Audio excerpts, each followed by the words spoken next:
Hi! Hey, Lincoln County beekeepers. We're going to give you a tour of our current apiary and what we're hoping will be our apiary too. Yeah. So we had 3 hives going into winter and 2 came out. These are the 2 right here. Arwen's going to help you get a closer look. So we have a 10 frame Langstroth here and an 8 frame Langstroth. All the hay that you see we use to insulate the hives over the winter. And since they're in this 2-sided barn, they were protected from the weather, and we think that's part of the reason why they made it so much better than our freestanding hive. Which Skilbyeth actually moved in to just some random bee equipment we had here in this barn. So we just kind of scooched them more into a place we preferred, and that's where they stayed. So this wasn't exactly like we thought about putting them here, but this wasn't a plan we had thought of putting into action just quite yet. But the bees said, that sounds great, let's do it. And then minus Beerith over here, they were a bait hive we put out in the county, and they came, I think, after the solstice. So they were pretty small going into the winter, and we actually, of all 3 hives, we were pretty sure they were the ones who weren't going to make it, but they decided to say, I'll show you.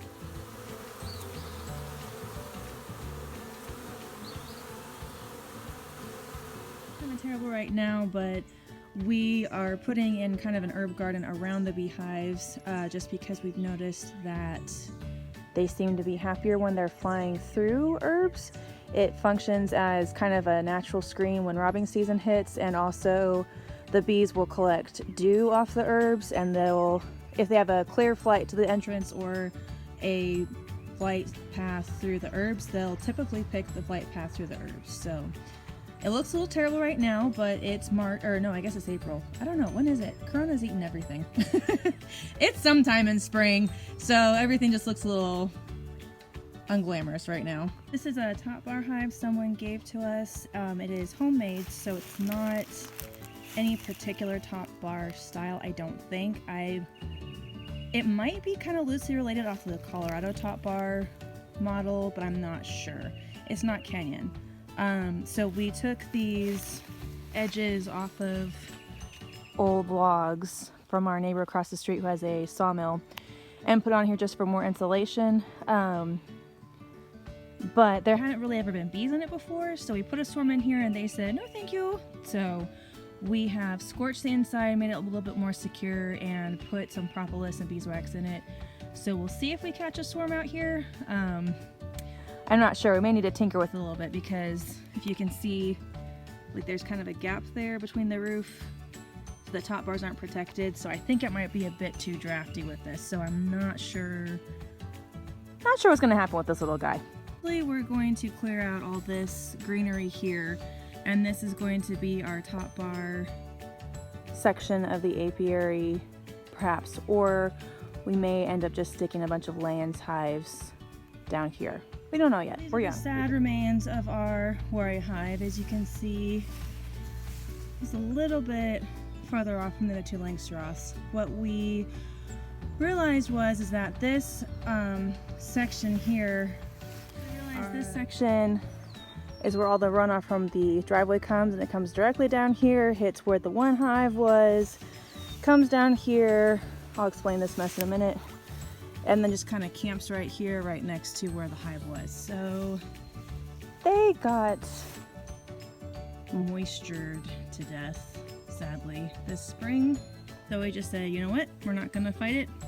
We'll just make a little pond there as a bee watering station and move our worries up to higher ground. I cannot believe my comfrey is starting to bloom. This is so cool. It's really good food for the bees.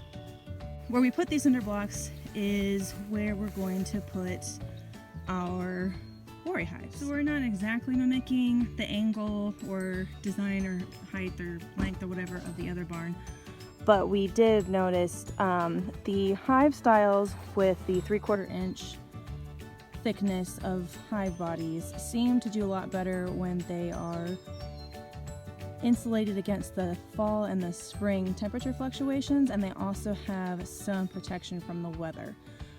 Which, if you think about it, we as humans really wouldn't do all that well in 3/4 inch thick wood. So we expect honeybees to do really good with that. And in some places they do, but just in our experience in our farm, they haven't done so well with that. So where you see this tobacco stick here, there was one right there, but thanks to our lovely windstorm, it's gone. We're gonna make a little 3-sided shed right here that probably is about 6 feet tall, and then just do a really simple roof, use pallets for the sides, and then I'll plant probably like grapes and other vines around it to give it a little bit more protection and aesthetic appeal. And this will give the bees a little bit more weather protection. They'll still get the sun, they'll be facing south. And then we're leaving enough room here between them and around them where we can still put hay bales around them in the winter, which may seem like kind of a waste of hay, but then we take all that used hay in the springtime and use it to compost our gardens, and it cuts down on weeds. So again, it's a kind of multi-purpose usage of things. Some of you might be wondering, in fact I know some of you are wondering, why do we have all our beehives so spread out and why are we doing so many different hive styles? There's a couple different reasons. First of all, while you might find some beehives in nature that are rather close together, I actually did a swarm removal with Catherine down in Houstonville where 2 bee hives essentially had moved into an old abandoned house and they were probably 6 to 8 feet apart. So you do sometimes see that, but usually in nature you find beehives that are farther apart, usually about 500 meters minimum is how far they are. I'm just saying meters because most of the research I'm looking at is from Europe, so sorry. But they're usually farther apart, and this is probably due for disease control that the bees are trying to use. They're going to different nectar sources and that kind of stuff. So we've noticed the hives that are some distance apart will leave the hive generally flying in different directions, and we're presuming they're going to different pollen and nectar sources because they will be bringing back different colors pollen and returning from just different directions from the other ones. So that's one reason why the distance between the beehives. The reason is just the weather protection. It's not really practical for us to have the amount of beehives we want all in one spot on our farm.